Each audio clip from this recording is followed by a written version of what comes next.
For Sergeant Dillon Albrechtsen, service is a calling. I've fallen in love with service.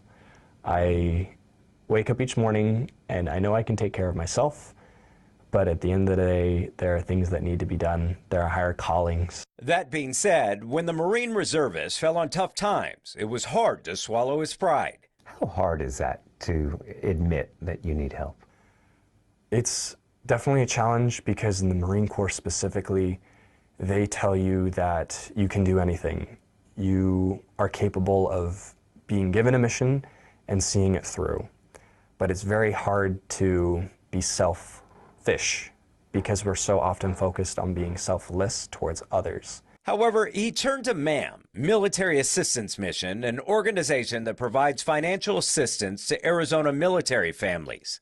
The Military Assistance Mission literally let us stay in our home, our little apartment, and like I said, I had a baby on the way, and it was just a rough period because I didn't know how I was going to pay rent that next coming month. Murphy's Law happens to any of us, civilians or military. It can be downright excruciating, you know, the nerves and the stress and all of that to make sure the bills are paid.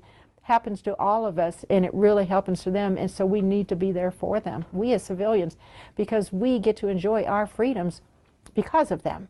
And Gold Star mom, Margie Bonds, knows. She started MAM after her son, Michael Marzano, a Marine, was killed in action in 2005. His death left her determined to help. I realized that there was another mom who had a son or a daughter in uniform, and they may have the same need like my son had had. And that's why it's important for me to make sure that I can help with that need. That's what my son would want. She was able to lift such a huge weight off my back. After being helped, Sergeant Albrechtsen is now paying it forward, helping the organization.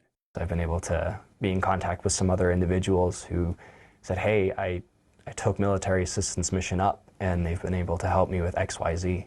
And it's been so nice to know that my story has been able to help others. How important is it as we gear up for the holidays? Holidays specifically, it's supposed to be a time of comfort. It's supposed to be a time of family and joy and giving. But when you have something weighing you down, it's hard to disconnect from the problems of life and to relax. Javier Soto, ABC 15, Arizona.